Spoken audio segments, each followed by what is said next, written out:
Oh, yeah. Because you never know. He was doing crazy stuff with that.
Well, You will. Okay. yeah, well, You ready? Oh, okay. some of you do know me, but for those of you that don't know me, I'm Sean Myatt, Chief of Police, Navasota, and then, of course, our District Attorney for Grimes County, Tuck McLean's here. He's going to do primarily most of the talking. He'll answer most of your questions. So I'm going to turn it over to Tuck right now and let it open up for your questions if you have any. Good afternoon. As Chief Myatt said, my name is Tuck McLean, the District Attorney here in Grimes County. We're here mainly to just kind of answer a few questions about the arrest Friday of Christopher Bowles and Joshua Ragston for the July 2009 murder of Don Stoltz here in Navasota. As most of you know, there was a press release that both of them were taken into custody Friday for this murder. Both have been charged with capital murder. And with that, I'm willing to answer some questions, but I'm not going to try this case in the media at this point. I'm not going to get into a lot of details about the specific evidence.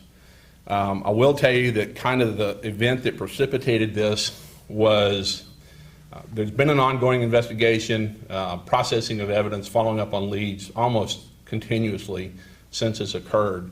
But the event that caused the arrest Friday was a result of a 911 phone call that was received, I believe, by the Waller County Sheriff's Department that we believe was from Christopher Bowles that indicated that he was involved, it was from him, indicating that he was involved in the shooting in Navasota. As a result of the 911 phone call, investigators with the Grimes County District Attorney's Office and Navasota Police Department went down to talk to Mr. Bowles in Waller County. As a result of that, Mr. Bowles gave a statement to investigators that indicated his involvement as well as the involvement of Joshua Ragston in the murder of Don Stoltz in July 2009. That's what precipitated the arrest. The information he gave us was also corroborated by physical evidence from the scene and certain facts that had not been released to the media that were only known to law enforcement and subsequently only to the people involved in the crime. So that's what brought us to this point. So with that, I'm willing to answer any questions I can. What's going to happen now? As far as how long we looking at trial and anything like that, and what are you going for on the capital case? First off, Joshua Ragston was 17 years old when this crime occurred, so he is not eligible for death penalty. This morning, the Supreme Court of the United States dropped the second bombshell on us. Some of y'all may be familiar with it. Everybody's talking about the Arizona immigration law. But the other case released by the Supreme Court said that juveniles, which they define as people under the age of 18 years of age, also were not subject to life without parole, which is the punishment range set for a 17-year-old in Texas. It kind of puts us in limbo. I've already been in conversation with several other district attorneys around the state, kind of asking for opinions. Regardless, though, Joshua Ragston will not be subject to the death penalty under statute as it exists. If he's convicted of capital murder, which I feel confident he will be subject to life. What the parole circumstances may or may not be, I honestly can't tell you right now.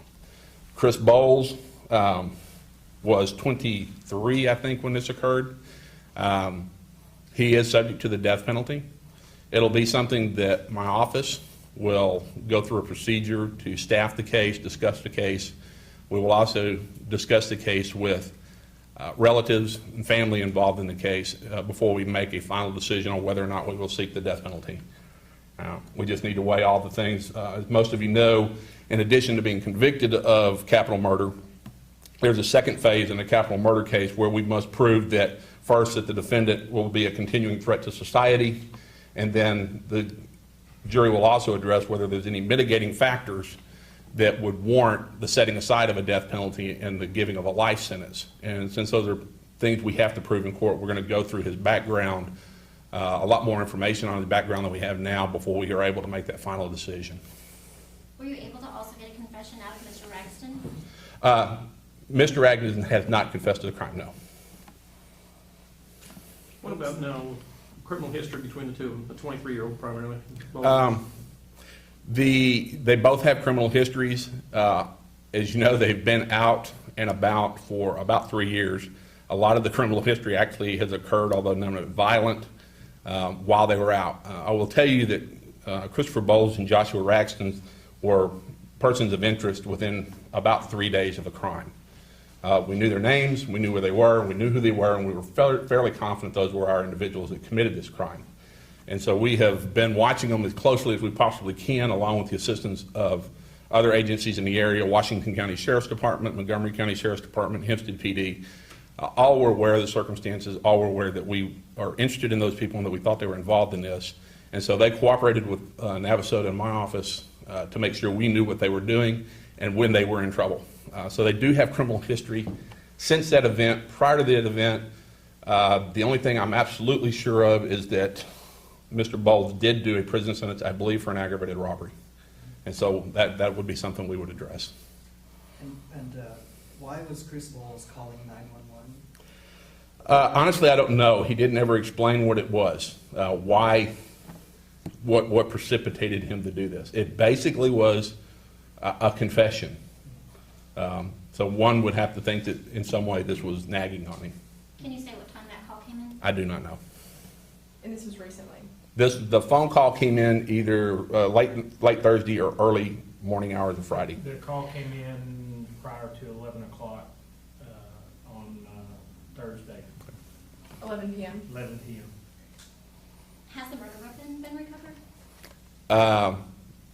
That's something I'm not willing to get into right now.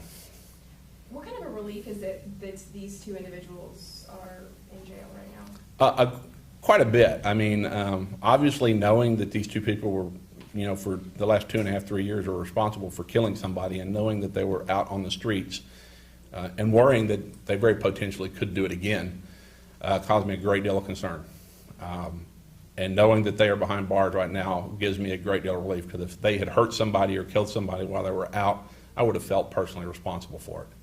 Unfortunately, we just weren't in a position to make those arrests prior to now. And rather than risk losing a case, I was willing to wait until we got what we needed. We got it now. Both of them are residents of what, Hempstead or Waller County or what? Hempstead, Waller County. Okay. Tuck, real quick, I do want to make clarification on the 911 call. I don't know if you've listened to it. I have not. It was not an actual confession.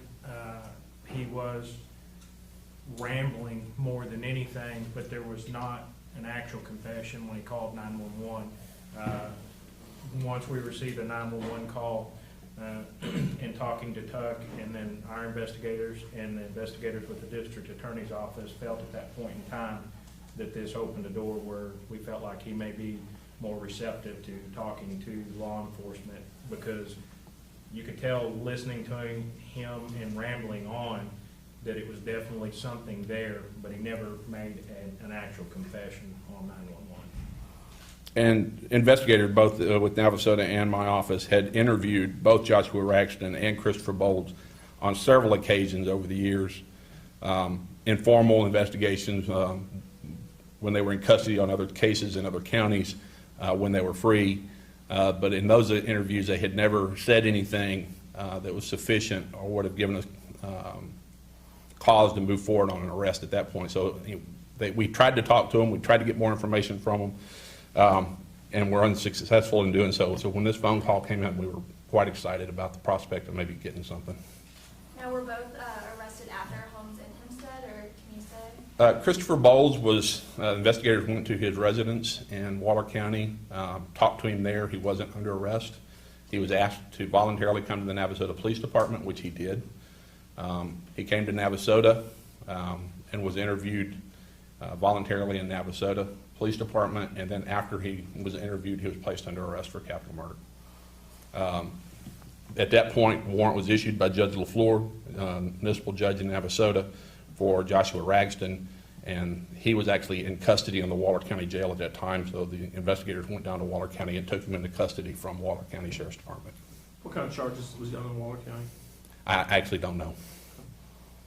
If the phone call, the 911 phone call would have never have come in, I know you can't, speculate, but how much time do you think that it would have taken to arrest these two guys? I will tell you that there were probable cause affidavits laying on my desk Friday afternoon for me to finish reviewing. We were waiting on some final DNA results from the DPS laboratory. We had already had verbal confirmation of the results, and so based on that, we were preparing to take them into custody probably within the next 30 days, regardless of this happening. But this certainly made a big difference in our case and us moving forward. But we felt we were going to have them in custody before the end of summer, yes. Do you think maybe possibly if they had word or something that was coming down, kind They- of change the tune there? They obviously knew we were looking at them. As far as the DNA and where we were on DNA testing or anything like that had not really been publicized, so I don't think they knew how close we were, but they definitely knew because we had talked to them on multiple occasions about this homicide. They knew probably from within a week of the murder that they were our suspects. And I do think that just rolled up on him. Perhaps the fact that the anniversary of this crime is coming up might have been something that was weighing on him. I don't know. Now we're hearing one of the possibly a family member is a city official in Hempstead. I had read that somewhere. I have no personal knowledge of a relationship to any city councilman or anything like that. Can you say how many items were sent to the medical examiner's office? It's difficult for me to say because a lot of items were retested or tested multiple times for various things. What people don't realize about is particularly DNA. When you submit an item that you may think contains DNA, for example, blood, it goes to one lab, one part of the lab, and is tested to see, first off, is it blood? Once they confirm that it's biological material, then that item is sent over to the DNA section to have DNA testing. So we'll go through several processes. If you're looking for other things such as blood typing, or if you're looking for blood spatter, it may even go to different divisions before it goes to DNA, because DNA is usually the last thing they do because DNA destroys it when they do the DNA testing, or destroys some of it. So DNA is the last thing that happens. This doesn't happen overnight. The other thing about DNA is it's not a yes or no thing. When you get DNA results, it comes in as a statistic, as a probability of finding somebody with that same blood type or with that same DNA. It may come back as 1 in 10,000. It may come back as 1 in 100,000. It may come back as 1 in 6 trillion. Which you get those kind of numbers, that's a match. But when you're looking at 1 in 1,000, that's not a match. That's a nice piece of information, but it's not a match. And so we were getting DNA results in varying degrees of statistics that were helpful. One of the things we wanted to do was go back. DPS recently upgraded a lot of their DNA equipment, or all their DNA equipment. And they also began a different type of testing, and they notified us, said, look, we think we can improve your statistics. So we want to retest, and that's what I'm really waiting for here in the next few weeks for the final results and see what my DNA statistics will look like. As far as the number of items, I would have to guess it was in 100, 200 items, which also took a lot of time. We submitted items early on that we felt, based on experience, would be the most likely to produce results. As those either produced results, we needed to do additional testing, or didn't produce results, then we began to send in additional items because we collected, and there was like a box full of papers that had blood in it. We don't know whose blood it is. Most likely it was Mr. Stoltz's. But we have to go through each one of those things and try to test them to find out, and that was what was so time consuming. When you have a box full of checks and receipts and papers that may have 400 or 500 pieces of paper in it, and blood ran through it, testing that's difficult. And that was one of the things that was taking so much time. Can you say how many times Mr. Stoltz was shot? I'm not going to get into that kind of specifics at this point. Did you make the scene when he, on the shooting? I did. I was outside the scene. I did not go into the scene itself. Can you kind of describe the scene a little bit? I mean, familiar with the place. It's a small brick and stucco building on the west side of town, one entrance opening out onto Washington Avenue. It was quite dark building at the time. The lighting was quite poor.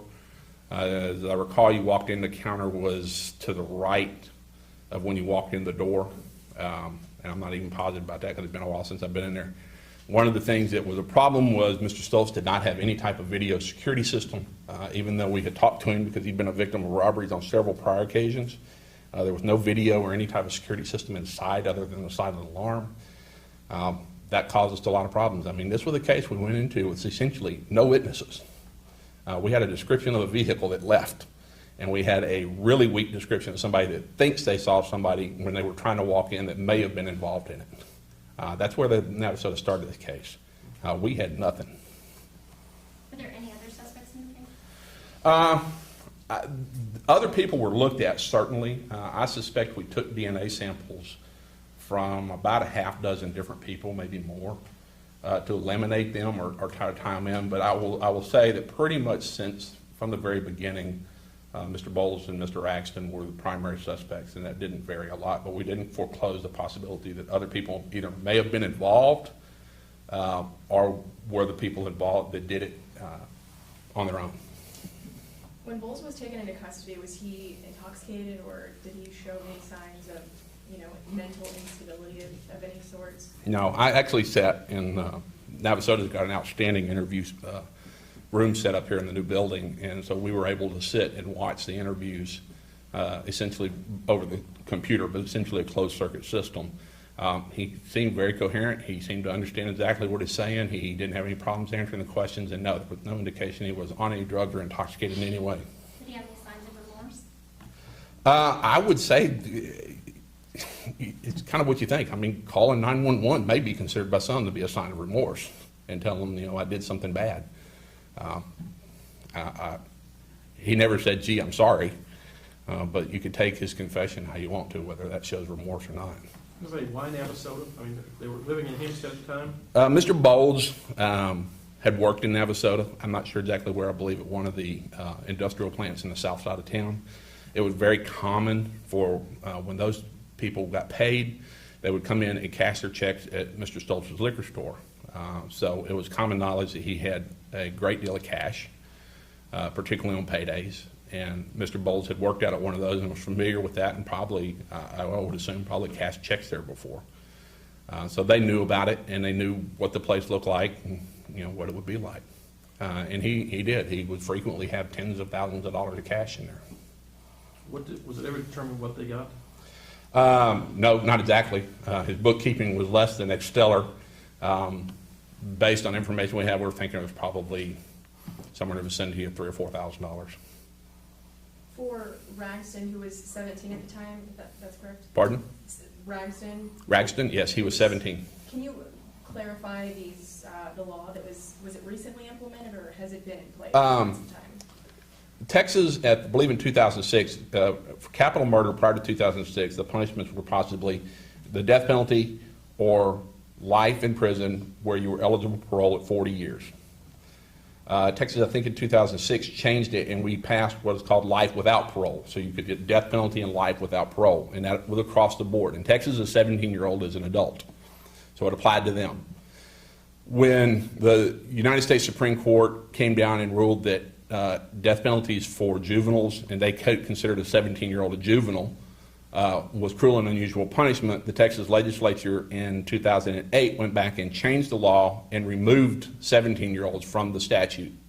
And so what it says now is, if you're 17 years old, you're convicted of capital murder, your only punishment is life without parole.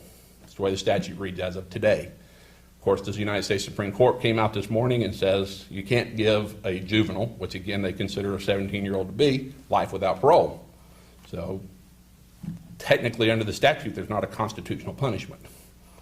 And it leaves us kind of in common sense would say, well, then it would be life with parole, and you would use the common parole scheme.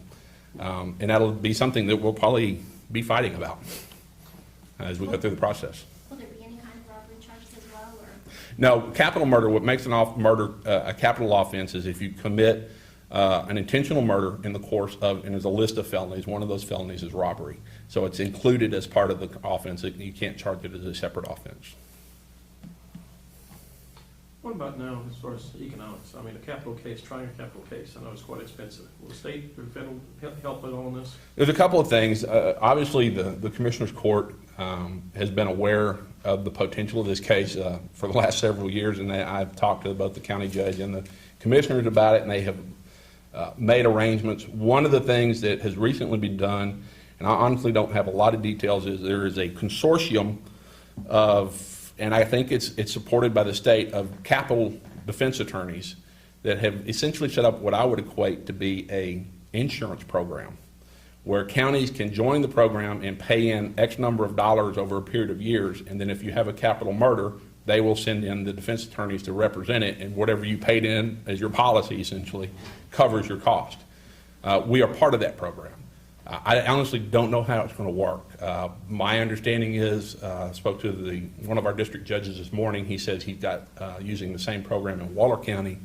He said he anticipates he'll assign 2 of these lawyers to us pretty quickly, and then he'll probably also appoint a local attorney to kind of act as the liaison, because I think the attorneys that may be appointed by the consortium will come from out of this area. That'll help a lot with cost, but it will be expensive. There's no doubt about it, especially assuming we go forward with the death penalty. It's not just expensive now, it'll be expensive for years to come.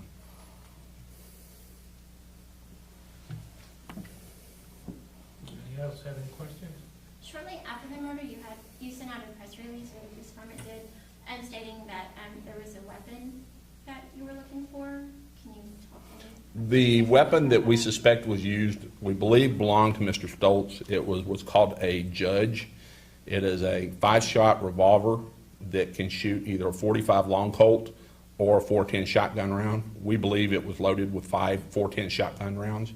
That gun was missing from the store. We're assuming that was the murder weapon.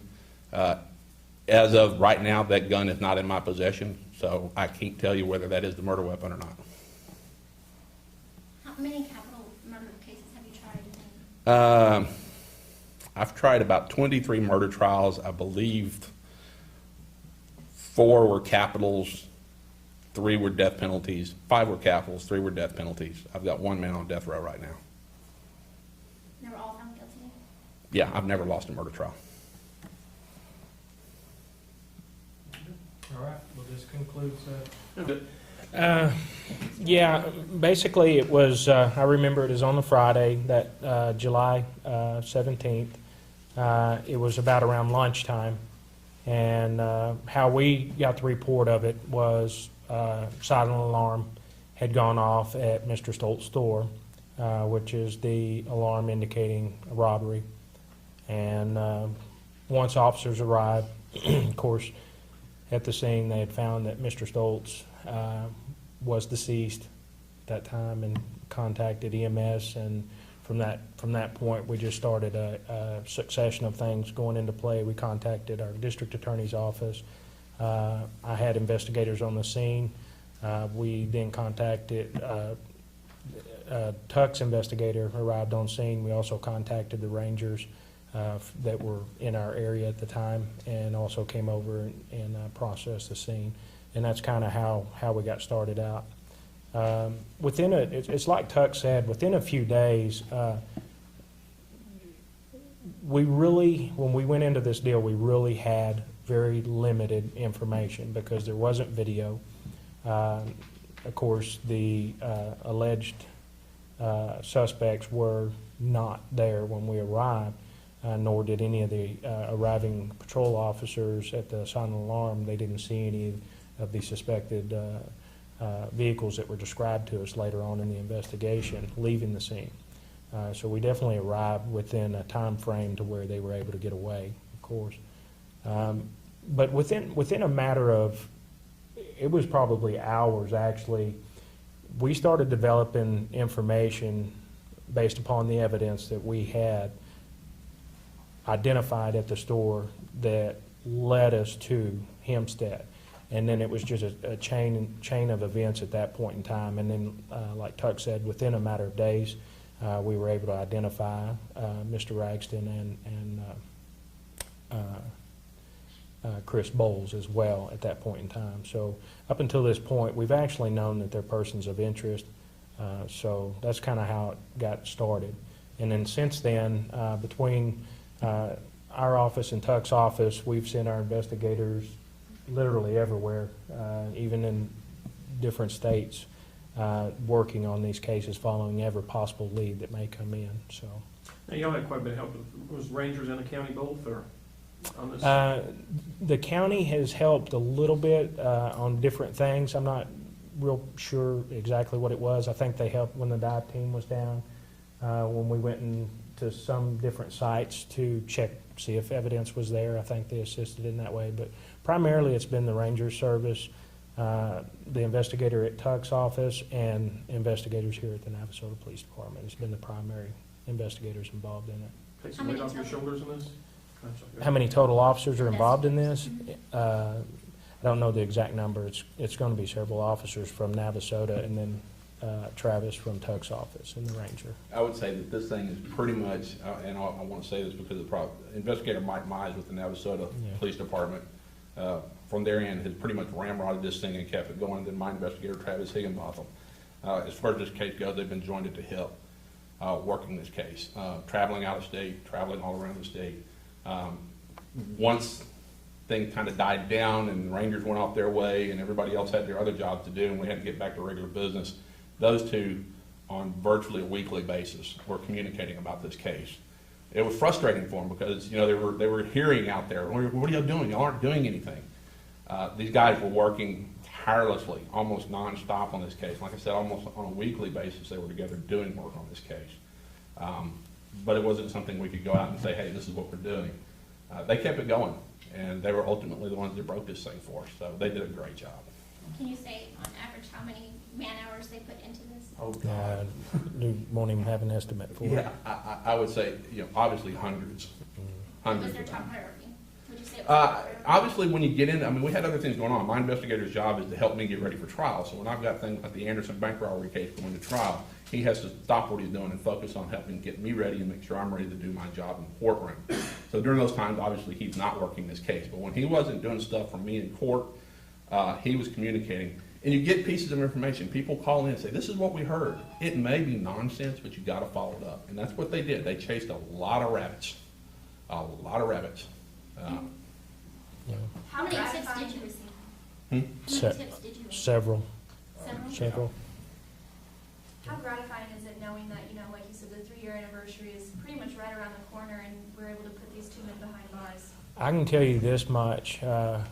When Tuck and them came over and the investigators got together, everybody had so much adrenaline and things that we were just elated, shaky and excited. And really, this was the one of the biggest hurdles that we've talked about the whole time.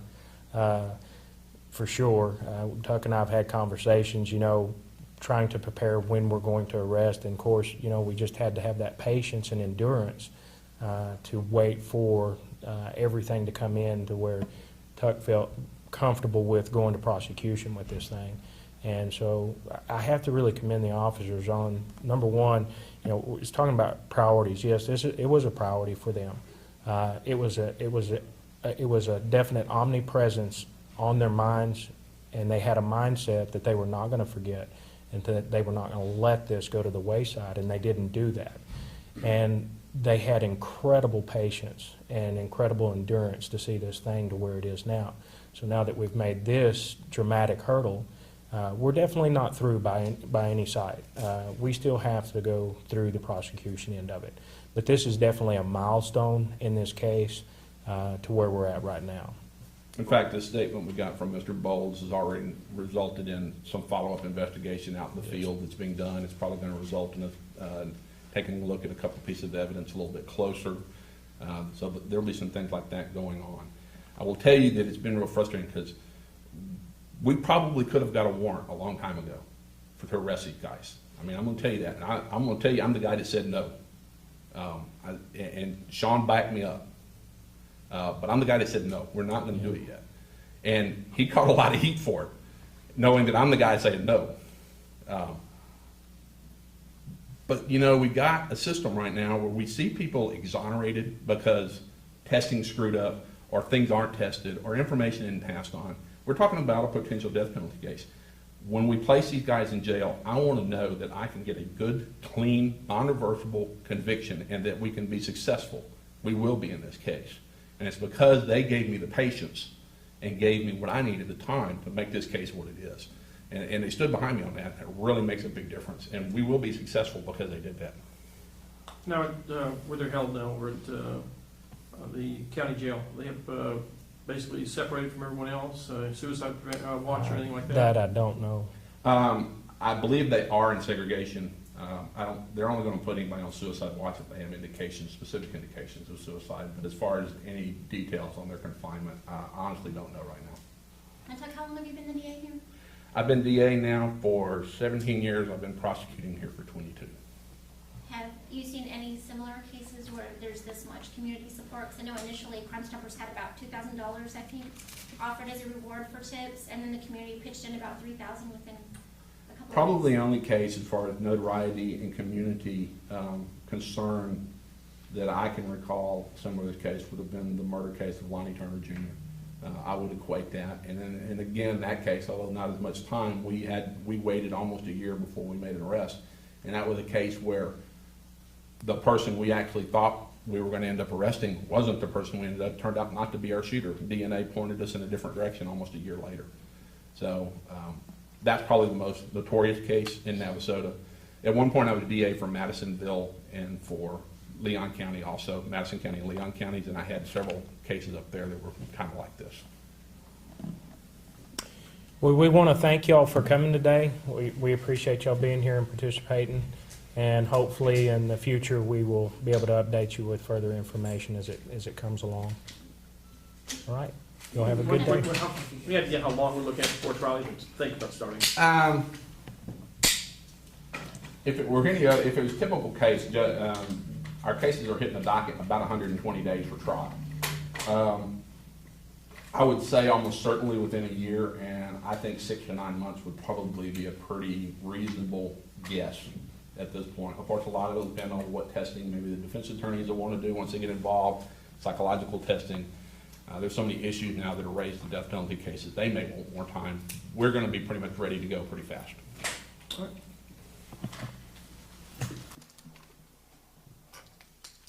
Okay. And then just look right here. There you go. Okay, perfect. Are you ready? Yeah. Okay.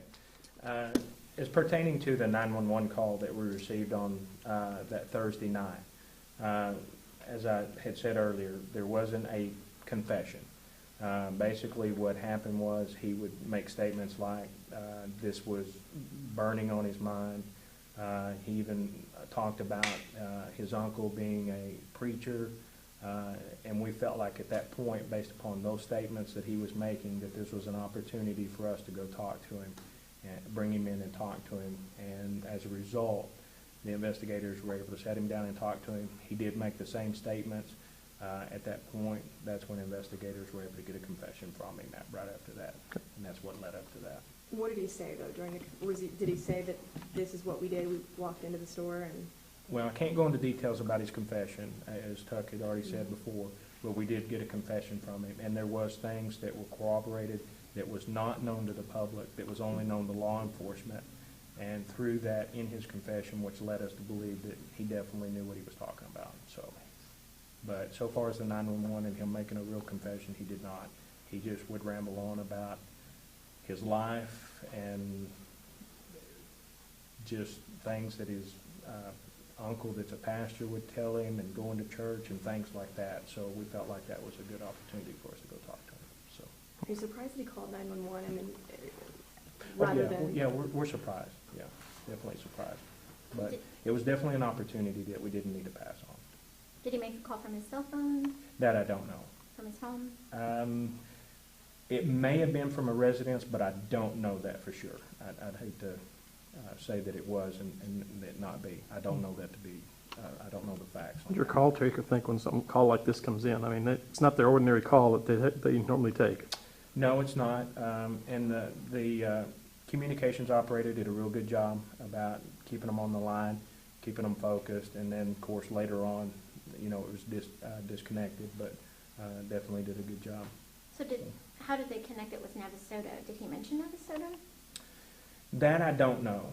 We were still kind of shocked at how it got transferred to here, so that I couldn't answer. I don't know. So actually, he called 911, went to Waller It County, was and in Waller Waller County County. transferred it to here. Yes. Okay. So I don't know if he said, I need to talk to Navasota or what. I don't know. Matter of fact, we were questioning why it had been transferred, and so was the Hempstead officers asking why it was transferred. So there's a little confusion in there as to how it got here. But there was never no mention about a confession, in other words, saying I need to talk to Navasota because I have something to say. But why they got transferred here, we do not know. So was Waller County aware that they were persons of interest? I don't know that. I know that Hempstead did, but I don't know about Waller County itself. How quickly did you It was very- respond to very his quickly. location?